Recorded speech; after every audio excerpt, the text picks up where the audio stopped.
गांव किशनपुर अपने शांत माहौल और सुंदरता के लिए जाना जाता था। कई सालों से गांव में एक पुरानी हवेली खड़ी थी जिसे लोग काली हवेली के नाम से जानते थे।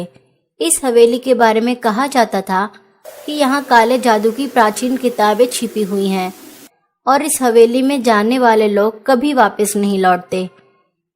वर्षों से किसी ने इस हवेली में कदम नहीं रखा था। लोग सिर्फ दूर से ही हवेली की ओर देखते और भगवान का नाम लेकर वहां से गुजरते।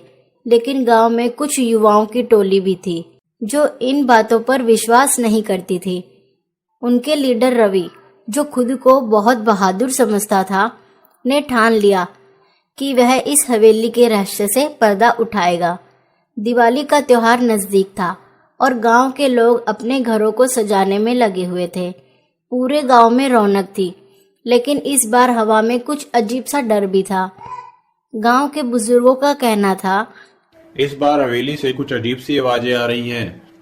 ऐसा लगता है कि वहां पर कोई जादू टोना कर रहा है। लोगों को डर सता रहा था कि कोई बड़ी विपत्ति गांव पर आने वाली है। रवि, जिसने इस कहानी को हमेशा मजाक समझा था, अपने दोस्त विकास, नीरज और आरती के साथ एक योजना बनाई। उन्होंने तय किया, इस बार दिवाली की रात जब सब लोग जश्न में व्यस्त रहेंगे, हम काली हवेली जाएंगे और वहां का रहस्य उजागर कर देंगे। आरती ने चिंतित होते हुए कहा, रवि, मुझे लगता है कि हमें इस योजना को छोड़ देना चाहिए। इस हवेली के बारे में सुनी हुई कहानियां झूठी नहीं हो सकती। रवि ने मुस्कुराते हुए कहा, डरने की कोई बात नहीं है आरती, ये सिर्फ लोगों की कल्पनाएं हैं। हम 4 लोग हैं और हमारे पास टॉर्च, लाठी और पटाखे भी हैं। अगर कोई अजीब घटना हुई तो हम तुरंत ही वापस आ जाएंगे।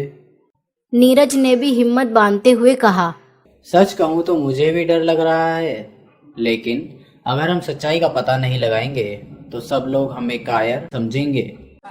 दिवाली की रात को जब पूरे गांव में पटाखों की आवाजें गूंज रही थी, रवि और उसके दोस्त चुपचाप काली हवेली की ओर बढ़े।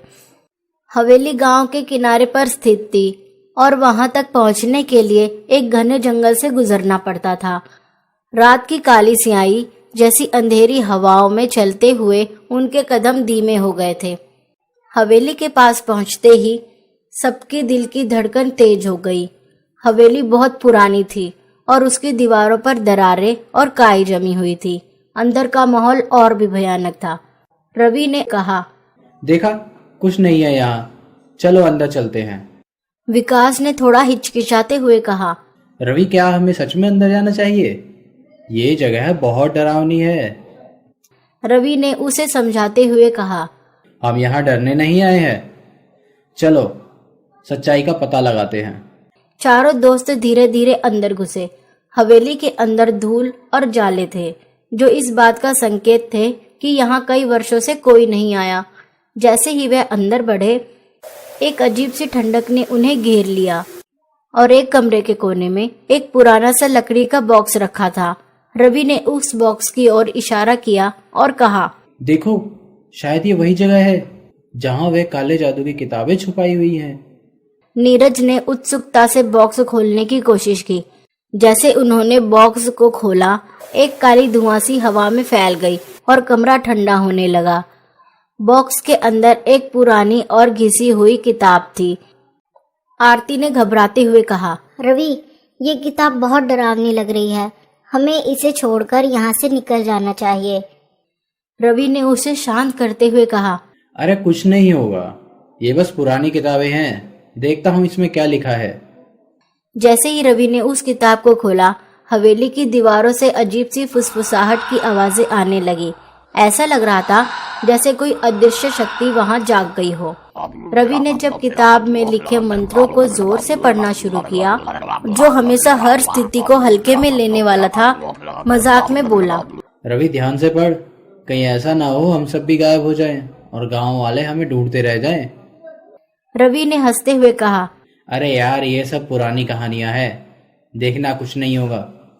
लेकिन जैसे ही रवि ने आखिरी मंत्र पढ़ा, अचानक हवेली में जोरदार आवाज हुई।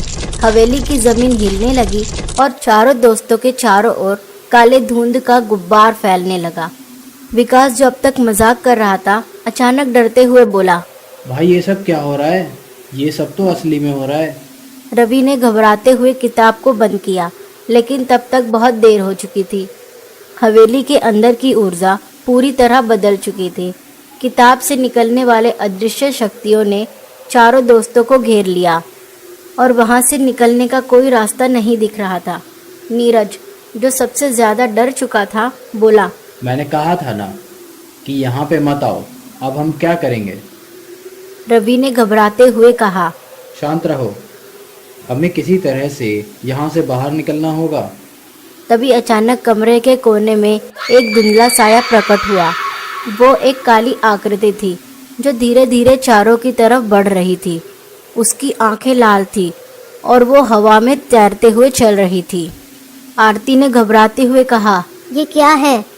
ये सच में कोई भूत है? भाई लगता है कि यह वही काला जादू है जिसके बारे में हमने सुना था। अब तो हमें इस जादू से बचने का जुगाड़ करना होगा। वो साया चारों के पास आकर रुक गया। उसकी भयानक आवाज कमरे में गूंजने लगी। तुमने उस किताब को छुआ और मेरे श्राप को जागृत कर दिया। अब तुम लोग इस हवेली से कभी बाहर नहीं जा पाओगे।